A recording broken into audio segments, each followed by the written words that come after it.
নমস্কার,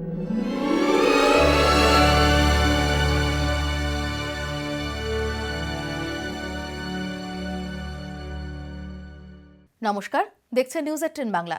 সঙ্গে রয়েছে আমি সমাদ্রেতা। সমীক্ষা বলছে ভারতে 7 জনের মধ্যে একজনের মানসিক স্বাস্থ্য ভালো নেই। আমাদের সবাইকেই তাই মানসিক স্বাস্থ্য নিয়ে কথা বলতে হবে।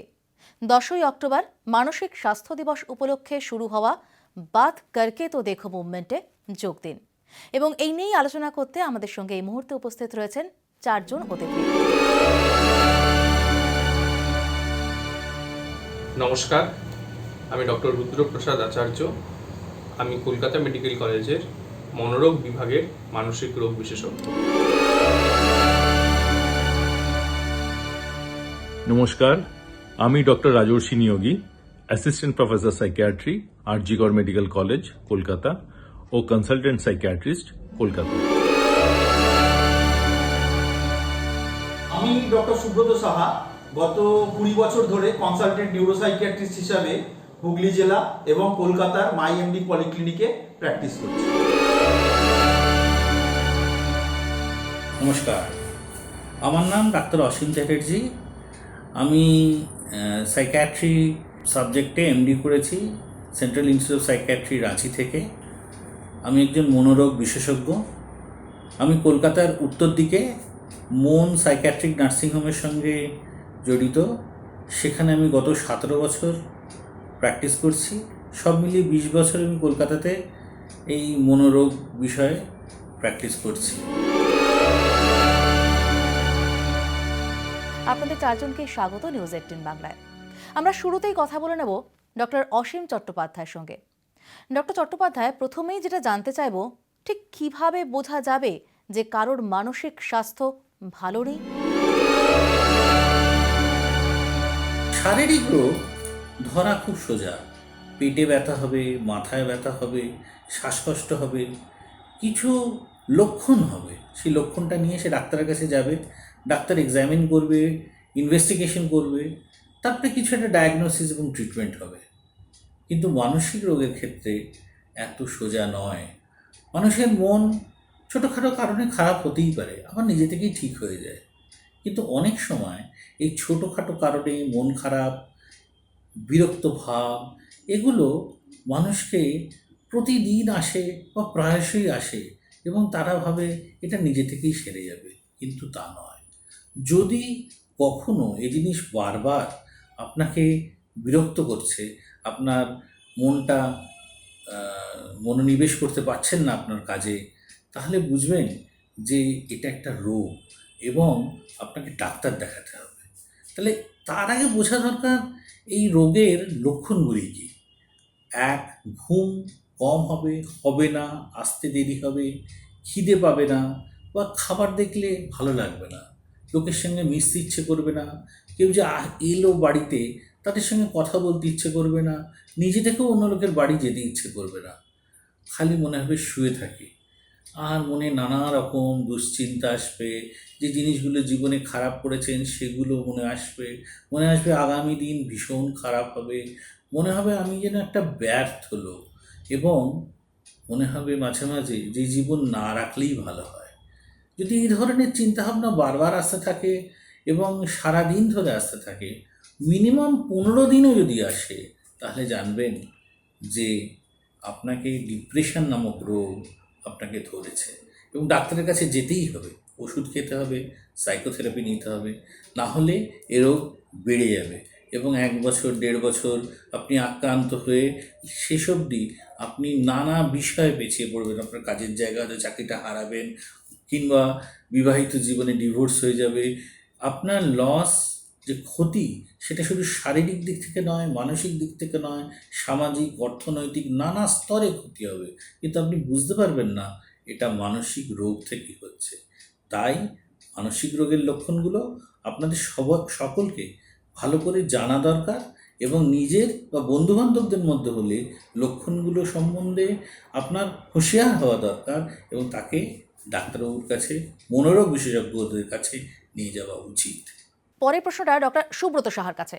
ডক্টর সাহা, ভারতে মানসিক অসুখের সমস্যা কতটা গভীরে?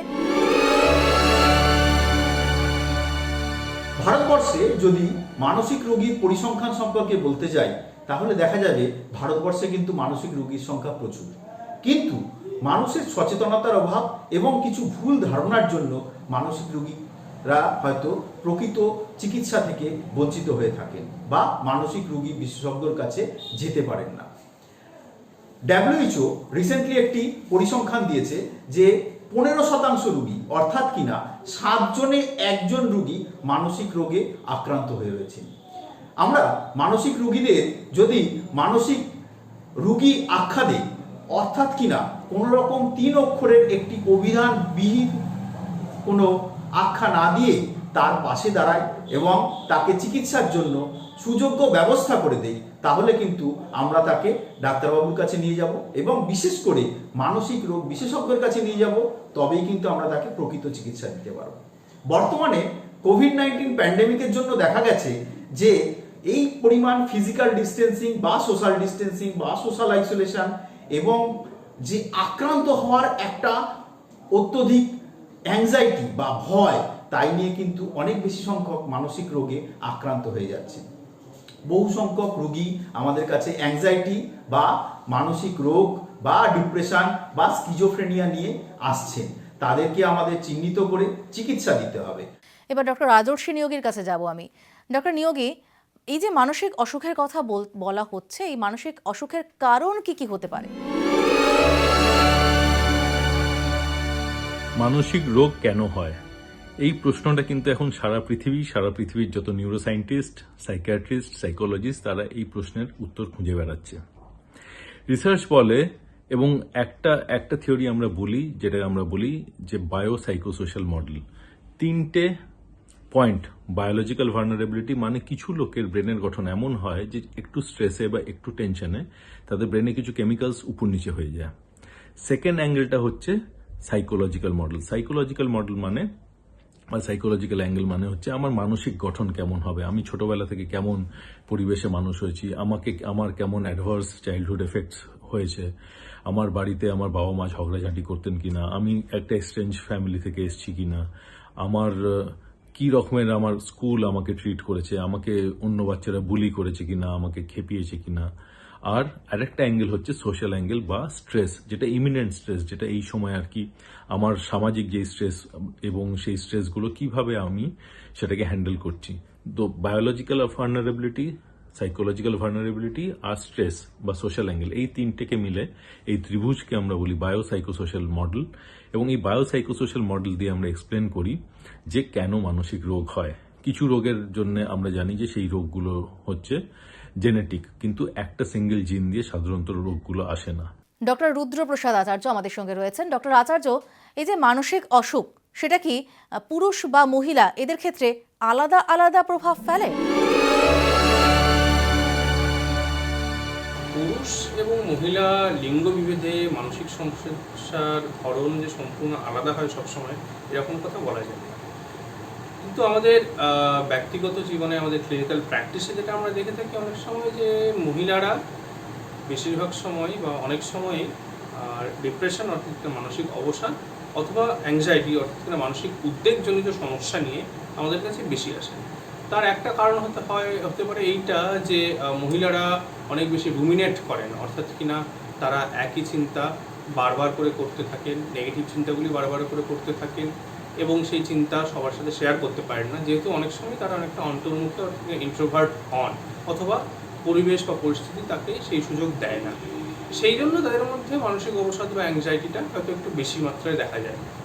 আর পুরুষদের ক্ষেত্রে অনেক সময় দেখা যায় যে তারা মনের ভাব, বিশেষ করে রাগ যেটাকে বলি আমরা, রাগটা তাড়াতাড়ি প্রকাশ করে ফেলেন এবং তার সাথে অন্যান্য তাদের যে ইম্পালসিভিটি যেটাকে আমরা বলি, অর্থাৎ কিনা নিজেদের মনের আবেগকে ধরে রাখার ক্ষমতা বা হঠাৎ করে কোনো ইচ্ছাকে দমন করার ক্ষমতা অনেক সময় কম দেখা যায়, যার ফলে তাদের বিভিন্ন ধরনের রাগজনিত সমস্যা বা ভায়োলেন্স রিলেটেড সমস্যা বা নেশাজনিত সমস্যা, যেটাকে আমরা বলে থাকি যে একটু তাড়াতাড়ি আনন্দ পাওয়ার জন্য নেশা করে ফেলা, এই ব্যাপারগুলো ক্লিনিক্যাল প্র্যাকটিসে আমরা অনেক সময় একটু বেশি দেখতে পাই আমাদের কাছে যারা আসেন।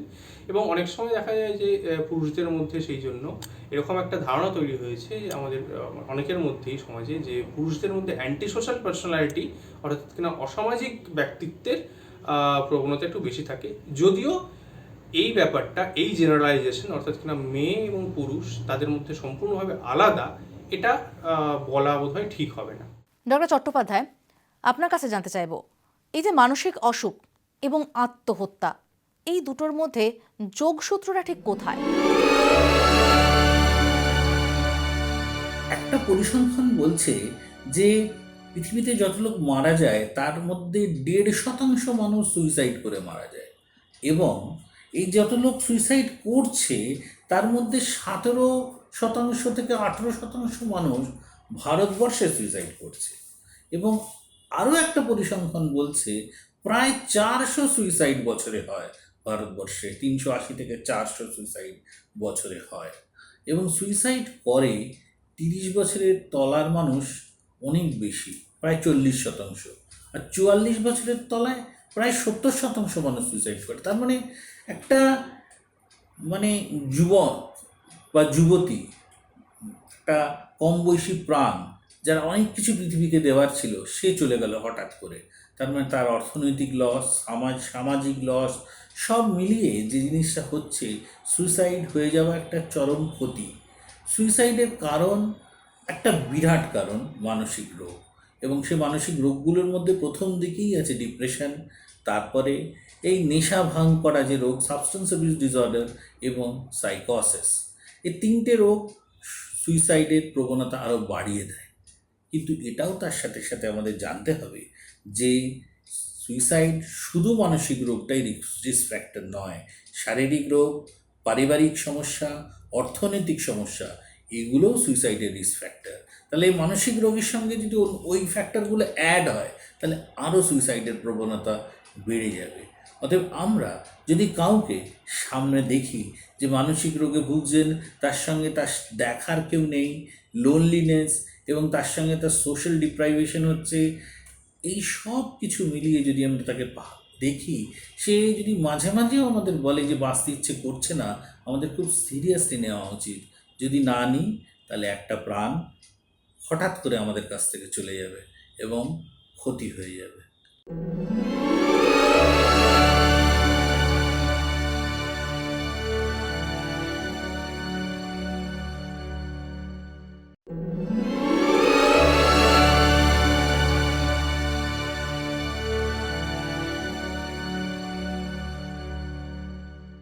আচ্ছা ডক্টর সাহা, মানসিক স্বাস্থ্যের ওপর কোভিড-19 প্রভাব কতটা পড়ে?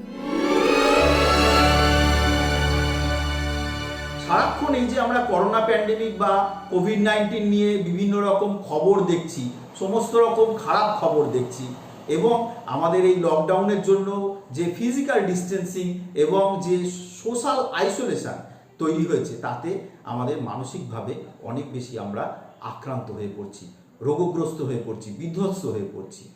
সবসময় আমাদের এই একটা অদৃশ্য শত্রুর এগেনস্টে আমাদের একটা ভীতি জন্মাচ্ছে। এই ভীতি আমাদের মানসিকভাবে বিধ্বস্ত করে দিচ্ছে, আমরা যেন মানসিক রোগী হয়ে পড়ছি।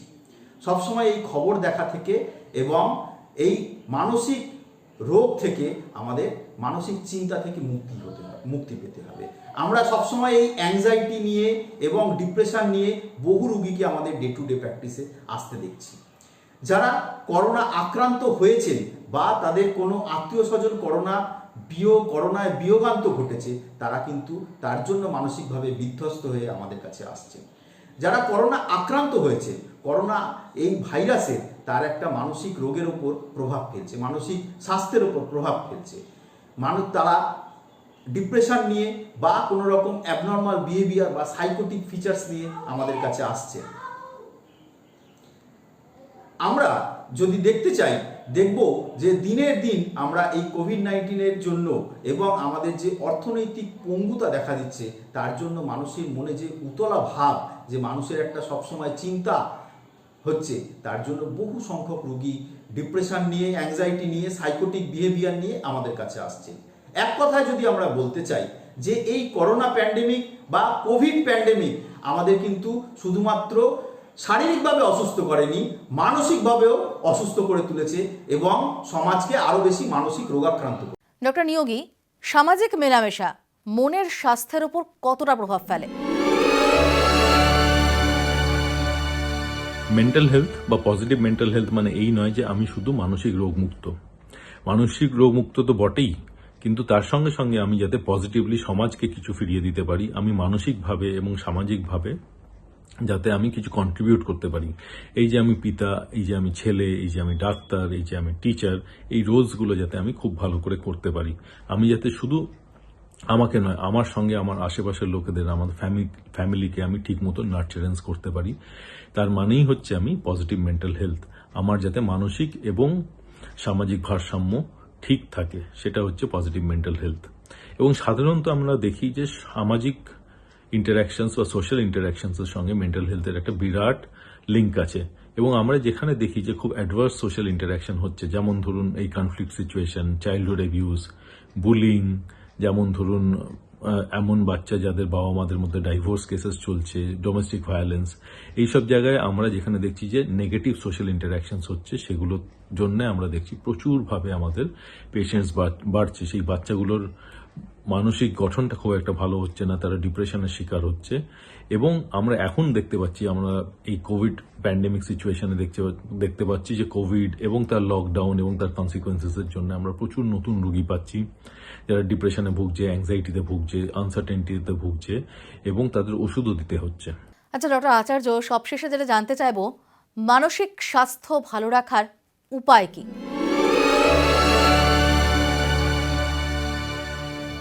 আমাদের শারীরিক এবং মানসিক দুই স্বাস্থ্যের দিকেই সমানভাবে নজর রাখা উচিত, কারণ একটি আরেকটিকে গভীরভাবে প্রভাবিত করে। শরীর ভালো থাকলে মন ভালো থাকে, মন ভালো থাকলে শরীরও ভালো থাকে। মানসিক স্বাস্থ্যকে ঠিক রাখার জন্য বেশ কয়েকটি উপায় আছে এবং সেগুলি খুবই ছোট ছোট উপায়, খুব সহজভাবে সেগুলো করা যায় এবং তার জন্য খুব অর্থ বা খুব সময় ব্যয় করার প্রয়োজন নাও হতে পারে। প্রথমত হচ্ছে যে শেয়ার করা। আমার মনের যা কষ্ট, যা দুঃখ, সেগুলি আমি আমার কাছের মানুষের সাথে শেয়ার করতে পারি।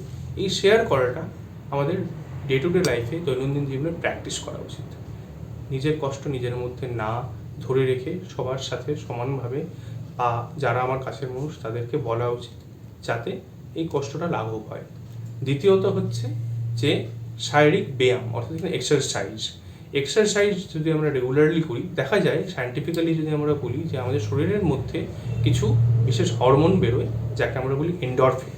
এক্সারসাইজ যদি আমরা রেগুলারলি করি, এই এন্ডরফিন যথেষ্ট পরিমাণে বেরোয় এবং এই এন্ডরফিন আমাদের মন ভালো রাখতে সাহায্য করে এবং সাথে সাথে আমাদের শরীরকেও ভালো রাখতে সাহায্য করে। এবং যেহেতু এক্সারসাইজ করলে আমাদের শরীরের মেদ ঝরে, যার জন্য আমাদের শারীরিকভাবে আমরা অনেক বেশি সুস্থ থাকি এবং মনও আমাদের ভালো থাকে। তৃতীয়ত হচ্ছে ঘুম। আমাদের ঘুমের দিকে যথেষ্ট নজর রাখা উচিত। আমাদের প্রত্যেক দিন একই সময়ে ঘুমোতে যাওয়া এবং একই সময়ে ঘুম থেকে ওঠা, এবং ঘুমের যে আমরা বলি স্লিপ হাইজিন, সেটাকে ঠিকঠাক করে মেনটেন করা উচিত। এবং 4 নম্বর হচ্ছে আমাদের ডায়েটারি হ্যাবিটস। আমরা কী ধরনের খাবার খাচ্ছি সেটার দিকে লক্ষ্য রাখা উচিত। খুব বেশি তেল মশলা ফ্যাটি খাবার না খেয়ে আমরা যদি যথেষ্ট পরিমাণে ভেজিটেবলস, ফ্রুটসের দিকে নজর দিই, তাহলে আমাদের মন এবং শারীরিক স্বাস্থ্য দুটোই কিন্তু ভালো থাকে। আপনাদের সবাইকে ধন্যবাদ আমাদের সময় দেওয়ার জন্য। এখনকার মতো এ পর্যন্তই। অন্যান্য সব খবরের জন্য সঙ্গে থাকুন দিনভর।